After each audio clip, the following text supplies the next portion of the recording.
Kaya pala sila nagpapatayan para maging congressman. At mga kapatid, kaya naman pala ang kanila pong paboritong departamento, bawasan mo na ang lahat. Oo, wag lang ang DPWH, di po. Kahapon po, mariing itinatanggi through a statement nang hindi mo malaman kung nasa saan ngayon nasaldi ko yung mga paratang na ito. At sabi niya, siya daw po sasagot dito sa takdang panahon at sa tamang forum. Okay, yan po kanya statement. Habang yung dalawang senador po ay mariing din pong itinatanggi itong mga binanggit kahapon dito pong si Boss Henry na iba na po ang naging statement kahapon. Pero bagamat dito sa kanyang sinumpaang salaysay, meron pa siya sinasabi na meron pa siyang karagdagan actually na statement. Ano po, hindi lang ho natin alam kung kailan. Definitely po tumatanggi itong mga nandito po nababanggit no, sa kanilang statement na ito. Pero ang inaasahan natin daw nahaharap kahapon, nandun ba talaga siya? Parang hindi ko siya nahanap itong si former USEC Roberto Bernardo. Nandun ba siya kahapon? Parang wala. Di po ba? Pero nagsabi daw po, nung ating huli pong nakapanayam, mga kapatid nung ating pong nakapanayam si Senator Ping Lacson, I think nitong isang araw, sabi niya, nangako daw pong sisipot pero hindi nga po sumipot itong si Bernardo. Ang sabi daw po, haharap siya bukas na.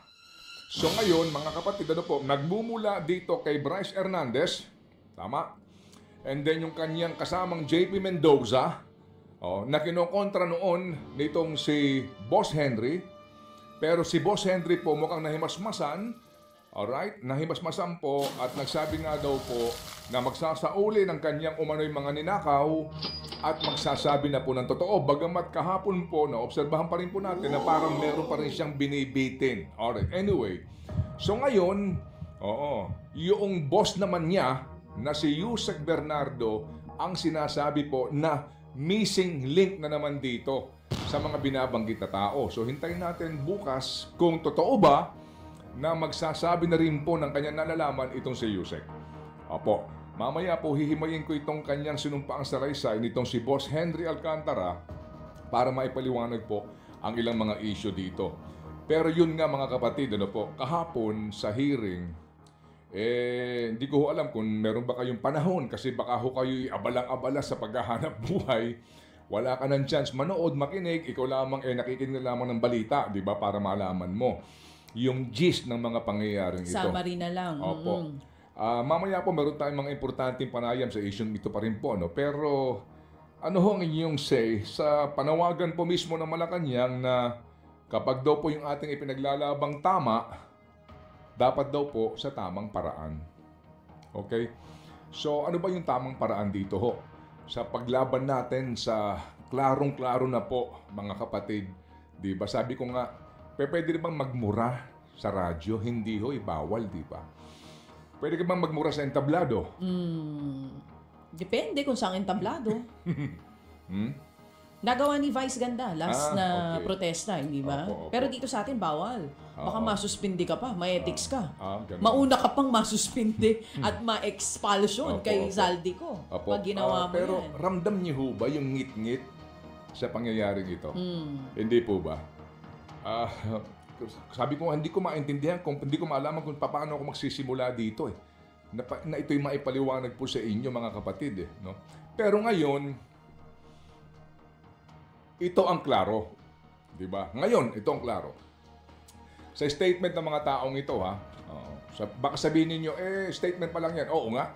Pero ngayon po, unti-unti na po nabubuo, di ba, ang kabuuang picture nito. And we're only talking about Bulacan. Okay. Ito ang klaro. Unang-una, sabi nga ni Aaron kaninang umaga, madaling araw pa lang. Sabi niya, ngayon nauunawaan niya na kung bakit nagpapatayan itong mga taong ito para maging congressman. Di ba? Kung bakit napakaraming gustong maging honorable na congressman. Pati nga po yung party list ng magbubukid Ang magbubukid party list, inamin niya naman contractor siya. meron siyang construction company, pero nag-divest na daw siya. Yan ang mahiwagang salita na ginagamit nila. Nag-divest na. Diba? Oh. And don't forget kung bakit sila gumagastos ng limpak-limpak na salapi pag eleksyon. Ang magbubukid party list na sinasabi daw na contractor din, pero nag-divest na siya. Oo, nag-divest. Lahat sila nag-divest na. Kayo naman. So ngayon mga kapatid, ito ho yung mga palatandaan nga. Kaya pala sila nagpapatayan para maging congressman. Opo. At mga kapatid, kaya naman pala ang kanila pong paboritong departamento, bawasan mo na ang lahat. Oo. Wag lang ang DPWH, di po ba? Opo. And ngayon po, klaro na rin mga kapatid, kung bakit po yung maayos na kalsada, binabakbak nila.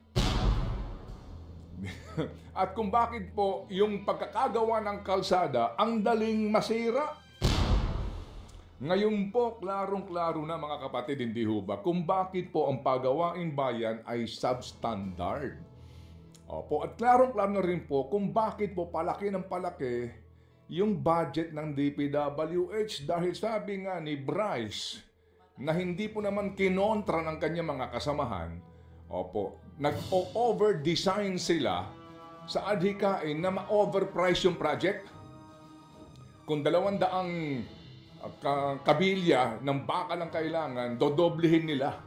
Diba? Dadagdagan pa ho ng mga howling fees, etc. Para lang ho lumaki yung budget nang sa ganun po kasi habulin nila yung proponent.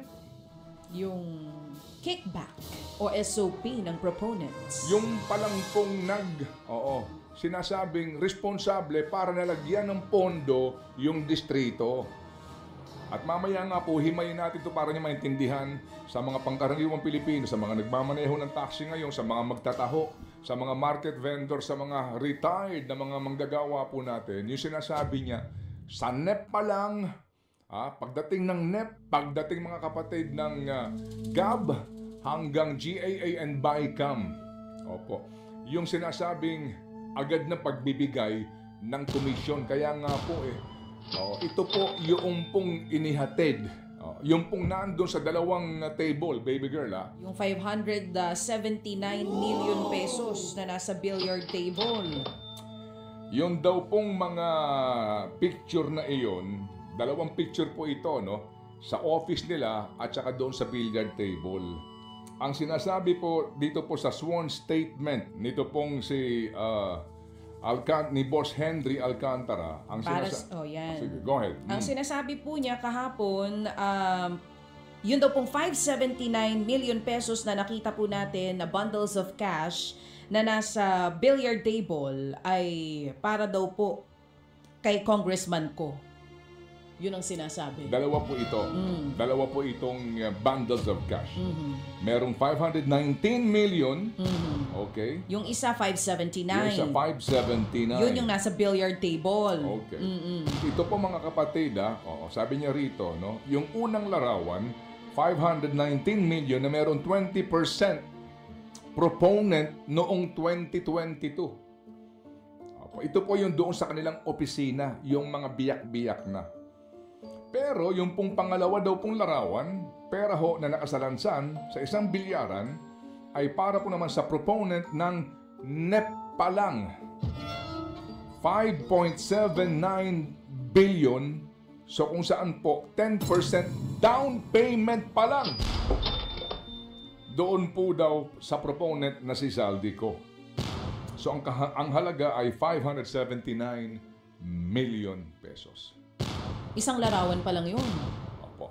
Sa dalawang pagkakataon po ito na... Dalawang pictures pa lang yan. Okay. Ilang beses sila naglagay ng pera doon sa billiard table tsaka sa tambayan nila. Ito pong si Ma'am Ruth Cabal ay gumawa po ng isang dokumentaryo at kanya pong inilalarawan